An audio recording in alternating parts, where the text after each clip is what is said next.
अस्सलाम वालेकुम, कैसे हैं आप सब। तो आज हम स्टार्ट करने जा रहे हैं एक्सरसाइज 1C का क्वेश्चन नंबर 5। तो मेरे पास ये थिंक न्यू सिलेबस मैथमेटिक्स की बुक 3 है और उसका ये चैप्टर नंबर 1 चल रहा है। मैंने इस चैप्टर के नेम से एक सेपरेट प्लेलिस्ट बनाई हुई है, उसका लिंक भी नीचे डिस्क्रिप्शन में दिया हुआ है ताकि आप लोगों को उस चैप्टर से रिलेटेड तमाम सॉल्यूशंस एक जगह पर आसानी से इसी प्लेलिस्ट में मिल सके।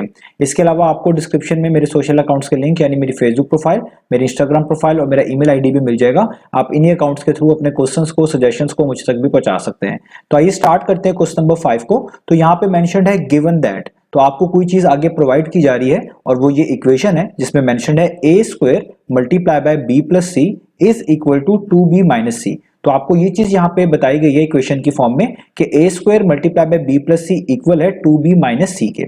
आगे कहा जा रहा फाइंड, तो आपने फाइंड आउट करके दिखाना है। ए पार्ट में क्या फाइंड आउट करना है, दी वैल्यूज ऑफ ए। आपने ए की वैल्यू फाइंड आउट करके दिखानी है व्हेन, जबकि b is equal to 7, b की वैल्यू 7 है and c is equal to 2 और c की वैल्यू 2 है। तो आप ऊपर इक्वेशन में देख सकते हैं आपको a, b और c लिखे हुए नजर आ रहे हैं। तो a पार्ट में आपने a की वैल्यू फाइंड आउट करनी है जबकि b और c की वैल्यू आपको बता दी गई है। तो इस a के ऊपर यहाँ पे पार्ट 2 भी इन्वॉल्व है, इसको हम बिल्कुल एंड पे मैनेज करेंगे, लेकिन आपने भी ये समझना है कि a की वैल्यू हमें चाहिए होगी a पार्ट में, जबकि b और c की वैल्यू हमें बता दी गई है।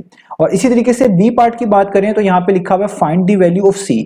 तो बी पार्ट में आपने सी की वैल्यू फाइंड आउट करके दिखानी है। ये सी भी आपको ऊपर यहाँ पर इक्वेशन में दो जगह पे लिखा हुआ नजर आ रहा है, जबकि ए की वैल्यू 4 बताई गई है। यहाँ पे लिखा हुआ when A is equal to 4 and B is equal to -1 और बी की वैल्यू आपको -1 -1 दी गई है।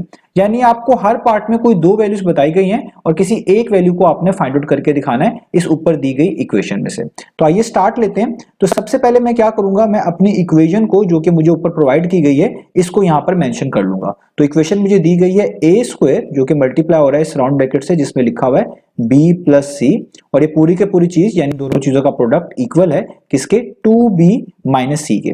तो मैं आपको पिछले पार्ट में बता चुका हूं कि जब भी आपको कोई इक्वेशन दी जाए उसमें कुछ वेरिएबल्स या लेटर्स की वैल्यू दी गई हो और कुछ की वैल्यू ना दी गई हो, तो उसको फाइंड आउट करने का तरीका यही होता है कि जो वैल्यूज आपको दी गई हैं वो आपने इस इक्वेशन में सब्स्टिट्यूट करवा देनी होती है, पुट कर देनी होती है। तो ए पार्ट अगर हम कर रहे हैं तो ए पार्ट के मुताबिक आपको b की वैल्यू 7 और c की वैल्यू 2 बताई गई है।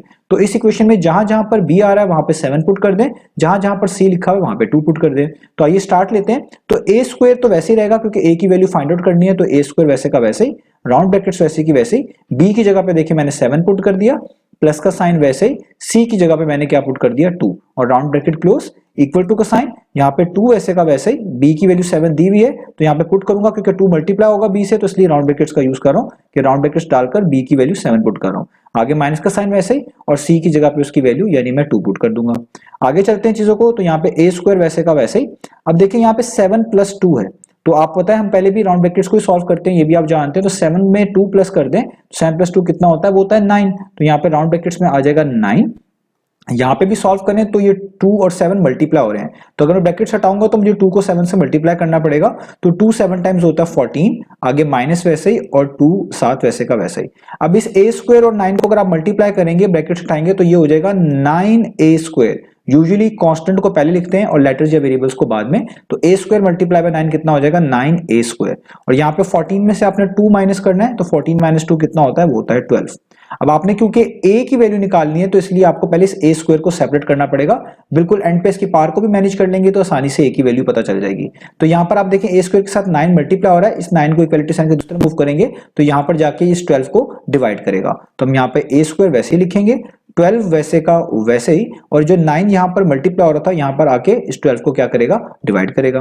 अब यहाँ पर आपके पास बच गया a square is equal to 9 और 12 में कैंसिलेशन होती है, 3 3 टाइम्स 9 होता है और 3 4 टाइम्स 12 होता है, तो ये हो जाएगा 4/3। तो देखिए यहां तक हमने a स्क्वायर को तो सेपरेट कर लिया और एक तरह की a स्क्वायर की वैल्यू हमने 4/3 निकाल ली हुई है। लेकिन अगर आप क्वेश्चन में देखें तो आपको a की वैल्यू चाहिए थी, a स्क्वायर की वैल्यू नहीं चाहिए थी। यानी आपको इस a के ऊपर से इस स्क्वायर को रिमूव करना होगा, तभी आपको a की वैल्यू पता चल पाएगी। और ये चीजें मैं आपको बताता आ रहा हूं कि अगर किसी भी टर्म के ऊपर पार्ट 2 हो यानी स्क्वायर मेंशन्ड हो तो उसको एलिमिनेट करने के लिए, उसको खत्म करने के लिए दोनों साइड्स पर स्क्वायर रूट अप्लाई करना पड़ता है।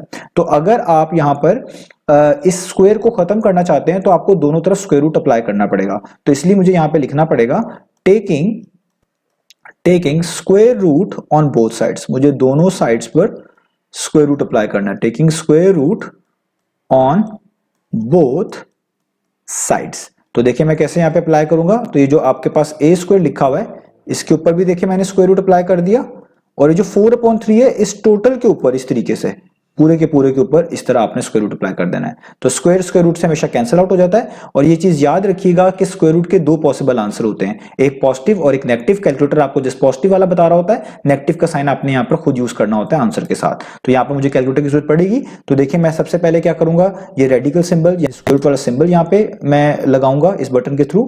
फिर मैं फ्रैक्शन का बटन दबाऊंगा ताकि मुझे फ्रैक्शन लिखनी है, यहाँ पे फ्रैक्शन आ गई है। अब मैं 4 लिखूंगा, ये रिप्ले वाला बटन राइट वाला दबाऊंगा तो कर्सर नीचे आ जाएगा, यहाँ पे 3 लिखूंगा और इक्वल टू प्रेस कर दूंगा।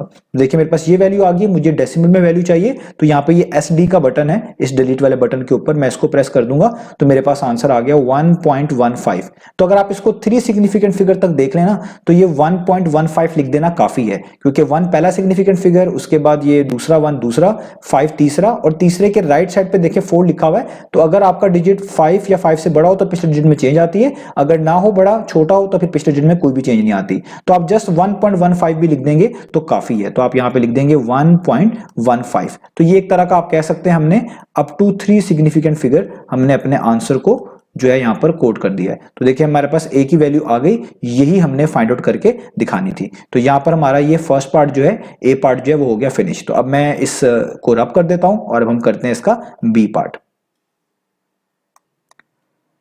तो अब हम बी पार्ट स्टार्ट करते हैं। तो बी पार्ट को भी आपने इसी इक्वेशन की मदद से करना है जो हमें पहले से गिवन है। तो इसी को मैं दोबारा से लिख रहा हूं। यहाँ पे हमारे पास इक्वेशन गिवन थी a square multiply bye b plus c, जो कि राउंड ब्रैकेट्स में लिखा हुआ है, और इन दोनों चीजों का जो प्रोडक्ट है वो इक्वल है किसके, 2b माइनस सी के। तो अब आप बी पार्ट में देखें आपको क्या वैल्यूज दी गई हैं। जिस तरह ए पार्ट में कुछ वैल्यूज दी हुई थी और एक पर्टिकुलर लेटर की आप कह लें वैल्यू निकालनी थी, इसी तरह बी पार्ट में भी है। आपको बी पार्ट में देखिए ए की वैल्यू 4 बताई गई है, बी की वैल्यू -1 बताई गई है। तो इस इक्वेशन में जहां जहां पर ए आ रहा है वहां पे 4 पुट कर देंगे, जहां पर बी आ रहा है वहां पे -1 पुट कर देंगे, तो आप बड़ी इजीली सी की वैल्यू निकाल पाएंगे। तो आप देखिए स्टार्ट करते हैं, यहाँ पे ए स्क्वायर लिखा हुआ है, तो ए की वैल्यू आपको पता है वो कितनी है, 4। तो आप किस तरह लिखेंगे, ए की जगह पे 4, क्योंकि उसके ऊपर पार भी है तो बेहतर है आप यहां पर ब्रैकेट्स लगा लें, ना भी लगाएंगे खाली स्क्वायर भी लिख देंगे इसके ऊपर, वो बात भी बिल्कुल ठीक है। तो मैं यहां पर देखें जस्ट स्क्वायर यहां पे ऊपर मेंशन कर रहा हूं। अगर इस ए स्क्वायर के पीछे कोई टर्म होती तो राउंड ब्रैकेट्स का यूज कर लेना बहुत बेहतर था, या इस ए स्क्वायर के पीछे नेगेटिव का साइन होता तब भी हम इन चीजों का ख्याल रखते। अभी जस्ट ए की वैल्यू 4 पुट कर सकते हैं, तो ए की जगह पे 4 पुट कर दिया, उसके ऊपर जो पार है वो वैसे की वैसे ही आ गई। आगे राउंड ब्रैकेट्स देखिए बी प्लस सी लिखा हुआ, बी की वैल्यू आपको यहां पर दी गई है -1 -1, तो बी की जगह पे -1 पुट कर देंगे, प्लस का साइन वैसे का वैसे ही, सी की वैल्यू फाइंड आउट करनी है तो सी वैसे का वैसा ही, और राउंड ब्रैकेट क्लोज। आगे चलते हैं, यहाँ पे 2 है, यहाँ पे देखिए बी की वैल्यू पुट करनी है, तो बी जो है इस 2 से मल्टीप्लाई हो रहा है, राउंड ब्रैकेट्स का यूज कर लेना बेहतर है। तो बी की वैल्यू -1 है, यहाँ पे बी की वैल्यू मैंने -1 पुट कर दी, माइनस का साइन वैसे ही, और सी की वैल्यू तो फाइंड आउट करनी है तो सी की जगह पे जस्ट क्या आ गया, सी आ गया। अब हम इसको फर्दर सॉल्व करते हैं। अब देखिए यहाँ पर 4 का स्क्वायर है, तो 4 का स्क्वायर यानी 4 स्क्वायर का मतलब है 4 मल्टीप्लाई बाय 4, 4 को 2 दफा लिखा जाएगा प्रोडक्ट फॉर्म में, तो 4 मल्टीप्लाई बाय 4 कितना होता है, वो होता है 16। तो यहाँ पे आ जाएगा 16, ये राउंड ब्रैकेट्स वैसे की वैसे ही, -1 वैसे का वैसे ही, प्लस सी वैसे का वैसे ही, और round bracket close. Equal to का साइन यहाँ पे आप ब्रैकेट्स ओपन करेंगे तो 2 को -1 से मल्टीप्लाई करना पड़ेगा। ये एक तरह का +2 है तो प्लस माइनस माइनस, और 2 1 टाइम्स कितना हो जाएगा 2, और यहाँ पर -c वैसे का वैसे ही।